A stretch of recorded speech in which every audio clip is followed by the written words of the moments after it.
right, it's the For Real Radio Show. I'm Mr. Pepino, broadcasting instructor. I'm hosting today's show. We have Michael and Kayla and Bria and Mr. Jefferson, our history teacher here. Going to be talking about the scandal that's been rocking Rutgers athletic department and actually the whole school. If you're following the news at all, you know that the newly hired AD director, Julie Herman, has been in the news. She's been accused of calling her University of Tennessee volleyball players alcoholics, learning disabled, and some other unflattering terms. Ex-Governor Cody, has asked for the resignation of the president of the school, Barkey, and has called the Rutgers a comedy central show right now that's going on there, and there's a lot of disappointment in the leadership in Rutgers on the way that they go about finding people and appointing them to positions, and it could cost the school a lot in money down the road, and definitely has soiled their reputation. I'm going to start it off with Mr. Jefferson. I want Mr. Jefferson to comment on this and what's going on in Rutgers. It is his alumni. He went there for his master's degree. Rutgers is the state school of New Jersey. So, Mr. Jefferson, your take on this? I've always been a big fan of Rutgers. My father went there. Many of my friends went there. It's a source, or at least should be a source of pride for New Jerseyans that we have an excellent state university, just like Texas does, just like Florida does, just like Ohio does, and California, and many other places. And it breaks my heart to see so many bumbling, buffoons ruin, such a great institution. Rutgers has 2 law schools. We just picked up the only medical school in this state. So that means that Rutgers has a medical school and Princeton doesn't. Rutgers has a medical school and Seton Hall doesn't. Right. So maybe people don't equate Rutgers with top-notch education, but they should. Right. And this is just very disappointing. These are stupid mistakes that are totally avoidable. Yeah, I agree with you. I mean, it's just one black eye after another, and one has to wonder how the selection process goes on with 28 members on the board. And what I'm reading is that many of them had reservations, and they were emailing themselves back and forth about this selection. And where's the governor? What's the governor's reaction to this? And obviously he needs Barkey to coordinate this great merger that's taking place with the medical school and the new athletic division. So he's very reluctant to attack this problem, and he just feels, I guess he feels the president of Rutgers now is the right man to coordinate this and move the school forward. But one has to wonder about his leadership and how he's kind of missed this again. Even though Rutgers is a state university, the governor doesn't have any control. So the governor doesn't have the chance to hire and fire presidents and professors. Right. Maybe the governor can have a say in appointing members of the Board of Trustees or Board of Governors. Right. But it's not up to the governor to fire Robert Barkey or fire Julie Herman. It's not his job. Okay. He said, and this is probably going to come back to hurt him, he said that he has absolute confidence in the job that Bob Barkey is doing. Okay. But that's like saying, I have absolute confidence in someone that I know is making a big mistake. It's disappointing.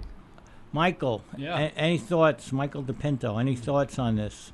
Right. And what's your take? I just think it's a shame. We live in Jersey.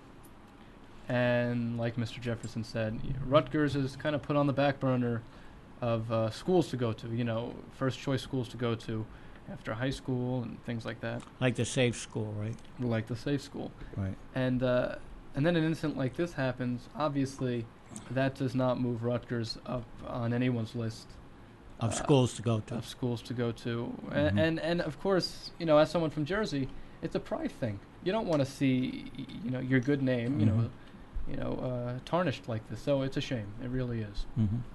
It's given a black eye to the state. It's given a black eye to our upper education institutions and just the education community in general. Girls, Bria or Kayla, what's your take? What do you think? You're both involved in sports. Kayla, you run track. Bria, you're basketball. What do you feel on this? Or if you even want to comment on coaches themselves and what you've seen in your coaches. Okay, girls, give me something. Okay. I think that Rutgers is just I never really thought much of Rutgers, but I mean, as an institution, or you just didn't think about them? Both. Okay. But I guess lately I've been hearing a lot about it, and they're just giving themselves bad publicity. I haven't been hearing nothing good, but you would not think about going there as a school of choice? I'd consider it. I mean, it wouldn't be I want to go to Rutgers. See, that's a shame. That's just me. Why though? Why is your attitude? Why not? Let's find out. Because I guess I just don't hear about Rutgers I think that's as the much problem. as I and you always know it's around here. And you hear other people's Yeah. opinions saying, "Oh, that's not the first school I want to go to." The problem is we go with the status quo, which we don't question. And that's a totally wrong impression about Rutgers. Rutgers is a great school. It is academically. It is a great school. Athletically. Everything it really about it is great. It's D1 all the way. I mean, it's a great place to be. So it really is. I suggest reconsidering Rutgers as your top choice. Okay. I always thought it was very ironic how some of the kids, we used to have a wonderful athletic program here years ago. Some of the kids would skip over Rutgers to go to Division II or Division III schools in the middle of nowhere. Right. Just because, that Mike is right about the status quo, that other friends weren't going there, so they went to, college. Somehow it wasn't glamorous. Yeah, it wasn't glamorous, wasn't sexy, Rutgers, But to any athlete, playing for a Division I school in college is a big deal. Mm-hmm. I mean, you could be a big fish in a big pond, or you could be the big fish in somebody's teacup. In a Division III school out in the middle of nowhere. Right.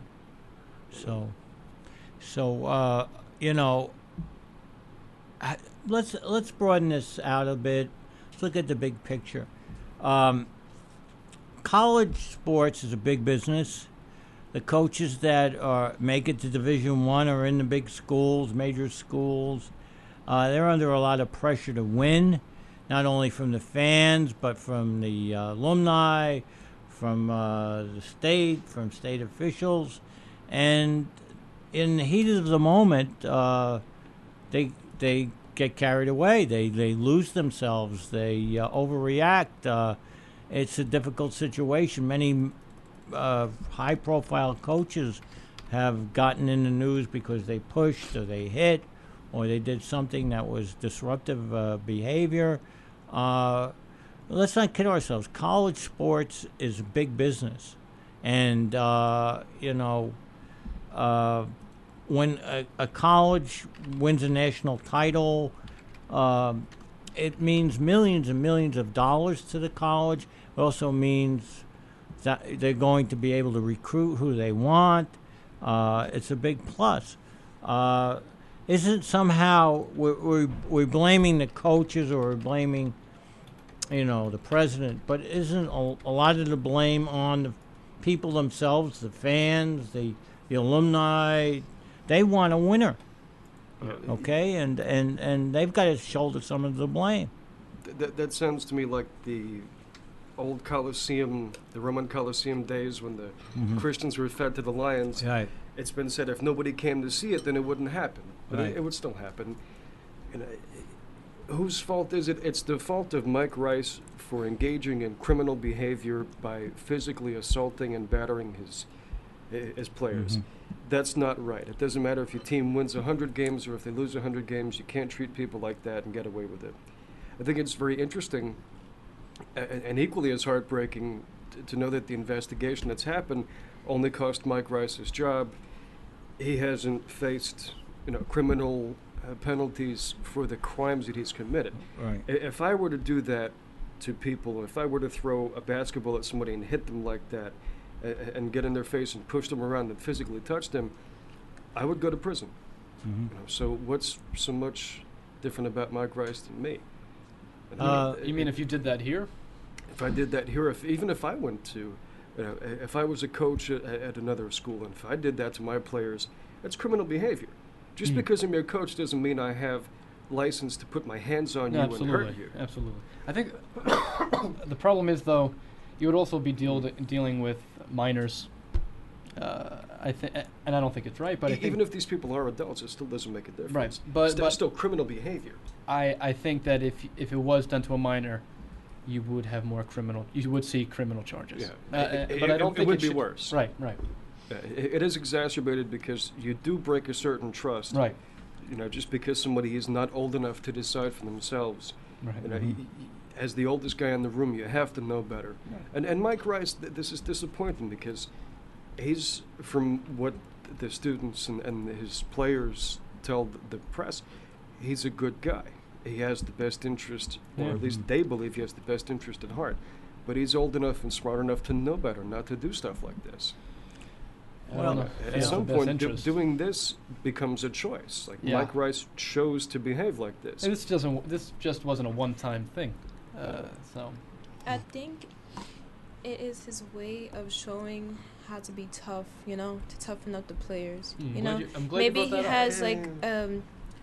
A different way that he shows it instead of just yelling. You get me? But and that's the argument that everyone's making. Yeah. It toughens up the players and it makes them winners. Now I don't know about you, but when someone constantly bashes me, verbally abuses me, or physically abuses me, I don't become a better person in any. It doesn't make you a better person. No, it doesn't. So he was wrong, But but that's the argument I did hear, that what he did was meant to toughen up the players, right? Kind of like in war. So it's almost like this doesn't happen in boot Marines. camp. No matter what force, whether it's the Marine Corps, Air Force, which is considered to have the easiest boot camp, or whether it's the Army, the Navy, no drill sergeant ever can treat his recruits like this. Every drill sergeant in the world knows if you treat your recruits like that, you don't break them, you just destroy them. They become unusable. That's not how you convince people how to be better people. I heard the same argument that Mike Rice was justified in treating his players like this because this was to toughen them up. I don't understand how being physically battered and abused and berated makes you tougher. Maybe it might make you care less and less about the team, which is going to make you a worse player, not a better player. Right. So you keep doing that to someone like me. I won't care about the team. I'll just leave the team. Yeah. Want to tell me how awful I am and then beat me up about it? Well, you can have your team and you can, stick it where the sun don't shine. Yeah. Right. Is that really what the coach wants, to break his players that much? I think he relied on the fear factor. Should never fear your coach. Well, you should never fear the game. You should fear losing. Well, unfortunately, I think it wasn't as much fearing the coach. It was the fear of not being on the team. A lot of people have futures in mind, careers in mind, professional careers in mind. Right. And they did not want to blow that. And I see where it's coming from, but it's the wrong way to get to someone. This coach is setting these guys up to fail. I know. By treating them like that. Yeah. So if they're worried about staying on the team, then the coach should be helping them to be the best that they can be. Yes. And if they can't hack it, if they're not at 100% plus of their performance, then the coach should be in the trenches, not just beating them up, but telling them I understand being angry. Angry is a human thing to be, but abusive is not. Right. No, I agree. Well, even Little League coaches, you can go down to Little League or Pony League, whatever. You can see abusive coaches. Yeah, you can see, coaches really ruining a 9-year-old or a 10-year-old. It's even spilled over to the parents. What? It's even spilled over to the parents. Yeah. You have abusive parents who will yell at the umps and the referees. Right. that doesn't make you any better of a parent. I got children myself, and I would never do that. That's not going to earn the respect of your children. It's not going to earn the respect of their coaches and their teammates. It's not going to make you look good. It's not the right thing to do. Absolutely. Right. You know, treat people like they're people, not like they're objects. Mm-hmm. And I would imagine that Mike Rice, watching the videos, can't believe what he's watching. I mean, he probably in his wildest dreams didn't think he was going where he went. That abusive. I don't know. That's just, you know, if he got to where, on the level of abuse, if he got there all by himself, then that's just reckless. Mm-hmm. You know, but I wonder if maybe he's upset more that he got caught than that he was actually so abusive. It seems, and I've seen this in the broader level of society, people these days are so unwilling to say, okay, I screwed up, I'm sorry. Mm-hmm. It's easier to tell somebody I love you than I'm sorry. And there's something wrong about, there's something wrong about that people don't admit, okay, I screwed up, I'm wrong, help me. Do you think Tim Pernetti deserved to be fired? He covered this up, absolutely. Yeah, absolutely. Tim Pernetti knew this was going on, hid it from Bob Barchi, the president, and essentially this reminds me a lot of Watergate. The initial crime was, at a certain level, but the cover-up made it so much bigger. The cover-up showed even more of a criminal intent that this was going to be okay. We allow this to happen. We allow someone that we pay hundreds of thousands of dollars, taxpayer dollars. We allow this person to treat these people this way, and that's okay with us. Mm-hmm. It's not even a question of wins and losses, because Mike Rice wasn't a great coach. If you measure greatness in terms of wins and losses, Rutgers lost more games than it won. Right. So he never had a winning season, in other words. He had to go because he's just as bad for knowing about this and not firing Mike Rice himself. Mm-hmm. All right. What about the president, Bob Barchi? He's different. I understand the argument that he's too big to fail. He's so important because he knows all the ins and outs of the Big Ten merger, which puts a $2 billion TV contract for football, just football, puts that on the table. Without Bob Barchi, that may come off the table, and that's a lot of money to leave on the table. On top of that, New Jersey Medical School is now part of Rutgers University. Right. But if you're saying Tim Pernetti deserved to go because he covered it up, what about the president? Just because he's more important to the college, that shouldn't excuse him. No, it doesn't excuse him, but I'm stuck with that. I would like to see him get his nose bloodied on this, figuratively speaking. That he's got to pay something on this. If he didn't know this was happening, that makes him a big buffoon. If he did know that this was happening and did nothing about it, he's as liable for this as Tim Pernetti was. But I think Tim Pernetti went out of his way to hide this from Bob Barchi. Okay. Because Tim Pernetti didn't want to look like a fool either. He knew that something bad was happening, but he thought, hey, I have a pretty big rug here and a pretty big broom. I can sweep this away and no one will see it. But it turns out that crime after crime here, it's funny. One of the assistants to Mike Rice tried to blackmail the university and hold them hostage for a huge amount of money, and in exchange would get rid of the video. Yeah. And the university called his bluff, so he called up NBC News, played him the video, and then NBC broke the story. Right. One crime just flowered into 5 more crimes. Mm-hmm. 2 wrongs don't make a right. Well, 2 wrongs make a lot of news. And I guarantee you, Rutgers isn't the only case. The only college out there. It's the one that got caught. One that got caught, exactly. I'm sure it's somewhat widespread. Hiring Julie Herman seems like it was for all the wrong reasons. Rutgers, and this is just my own perspective, I don't speak for Rutgers, they don't speak for me. I only speak for myself. Rutgers seems like it needed to capture good publicity, like Kayla was saying before, really quickly. So they had to get the 24-hour news cycle off of Bob Barchi, incompetent president, comedy of errors, governors, late night people making fun of them. So they got themselves a female athletic director, the fourth in the entire country. Out of the hundreds of universities, only 4 have female athletic directors.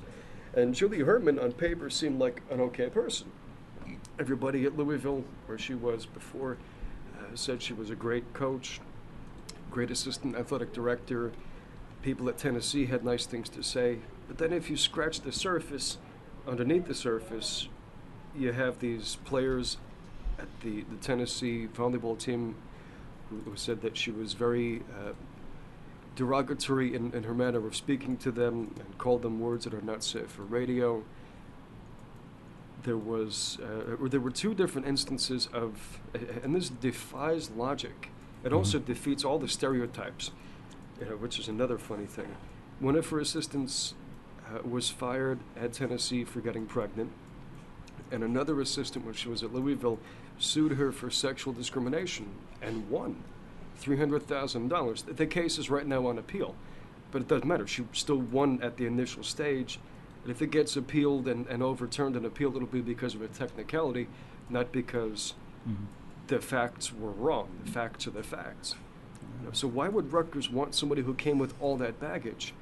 Did Rutgers know that Julie Herman came with all this baggage? And if they still wanted her, then it seems like either they were so incompetent or they wanted her because she was a female, and this would take the eyes off Rutgers for a little while. And that's just the wrong reason to do something like that. Yeah, whatever the reason was, it's really backfired. Yeah. And it's caused a lot of pain. It's just so stupid. It's so incompetent of what should be a world-class university to continue to make a series of errors, to cover up criminal behavior by a coach, to keep the athletic director for a little while before getting rid of him or allowing him to resign rather than being fired. There is a huge difference between I accepted the resignation of our athletic director versus today I terminated our athletic director. There's so much money on the table for a guy like Tim Pernetti who makes more than 6 figures. Rutgers needs the money because Rutgers has at least one of every program. Many other colleges are cutting programs because they have no subscription and they have no money for it. Like when I was an undergraduate at New Jersey City University, in my 3rd year, they canceled, we had a Division III program, they canceled football. It's a heartbreaking thing for a university, a college, anywhere in this country to say, we don't have enough players to have a football team. So we had to cancel that. So Rutgers needs the money because football makes a lot of money, basketball makes a lot of money, but wrestling doesn't, swimming doesn't, crew, rowing doesn't. The other small sports, tennis, bowling, the other almost invisible sports, they don't make any money. So football has to pay for that. Basketball has to pay for that. Yeah, those two major sports in college are football and basketball, and unless they make money, the college has to dip into other funds because those other sports are not draw nothing really. And even baseball. Yeah, it's a shame. Well, it also doesn't help that Rutgers doesn't have a great amount of success with these other things, whether it's baseball. I think besides the men's football, the best team that they have in terms of wins or losses is the women's basketball team. Women never have a problem with Vivian Stringer. When she had to go, I think she had, unfortunately, she had a bout with cancer a while ago. Her players rallied around her and said, we love her.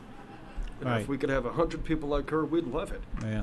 Nobody's ever had, and she's much more successful. I think she's in the College Basketball Hall of Fame. Very successful coach, lots of wins. Love of the players is one thing, but lots of wins. And from what we know, she never had to abuse and batter her players to get them to perform. They perform because they respect her and they fear her being disappointed more than they fear her being angry. And that's how it should be. Play because you love the sport, but play because you want to do well. And be afraid of failing. Kayla, when you run, is your coach? What are you afraid of? Disappointing your coach, or does that enter your mind?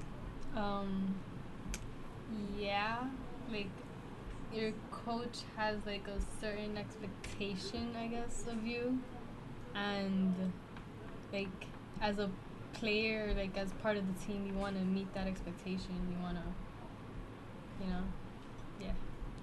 You don't want to leave let her down. You don't want to let your teammates down. Yeah. That's pretty much what's going through your mind, and then you have your own standards. Yeah. Okay. Pretty much. Yeah. Okay. Bria. What? Did the coach ever yell at Kayla? Did the coach ever yell at you? No. Your coach? I mean, like when we're practicing, like she'll yell, like, if you have to pick it up or something, then she. Stop relaxing, Kayla. Did she ever say that? Stop what? Relaxing, Kayla? No. Okay. It seems like there's a difference between speaking to everyone in a loud voice, like using an outdoor voice, and then yelling at people. When I speak to a big classroom of people with an outdoor voice sometimes, but I'm not yelling at people and individualizing, saying, hey, you, number 27, you're a horrible piece of trash, and I'm going to be anything in life. You're a waste of my scholarship money. You got to leave the team. You're horrible. That's different. That's not productive. That doesn't make number 27 a better player. Telling people stop goofing off is important. You have to build discipline. You have to get your players to the point where they will do the right thing without being reminded what it is. Teach them what the right thing is. Teach them to work at 110% of their capacity, and then let them work. Mm-hmm. Bria, any final thoughts? Yeah, but like when coaches yell at you, it's just to better you. It's not they're being mean or just to like make You're you trying to mad get or the best anything. out of the you. best out of you, so you could do your best while you're playing the game. I'm curious. Have you ever had a coach yell at you? Yeah. So what does the coach actually say to you? Come on, like tries to like make you stronger and like make you play harder, make you focus. I've been yelled at by coaches. What have they said to you? See, what happens is when someone yells, you kind of forget what they're saying because you're so focused on them yelling. and that's precisely where this fails. Yes. It's such a bad idea. Right, and you focus on their hostility so much, you forget the point that they're trying to make, and therefore, that's obviously an ineffective way of coaching. Yeah. But I don't like it when more than one person is yelling at you, because when I was playing a game once, my coach was yelling at me, right? And then my mom was yelling at me at the same time. So I was like, who do I listen to? My mom or the coach? The coach was right there near, like, the basketball thing. Yeah. Yeah. And then my mom was standing up yelling, and I'm like, okay. Yelling at you or the coach? Me. Oh, They're you. both yelling at me, so I'm like, okay, I'm listening to both. That's no fun. Trying to concentrate still, because, like, Well, the point guard was near me, and like I was blocking the ball, and then they're both yelling at me, So. all right, we're gonna have to end the show. Want to thank Michael and Bria and Kayla, and of course Mr. Jefferson. Thank you. For always being a on the pleasure. show. This is the For Real Show. I'm Mr. P. Have a great day. WHITradio.org. Thanks.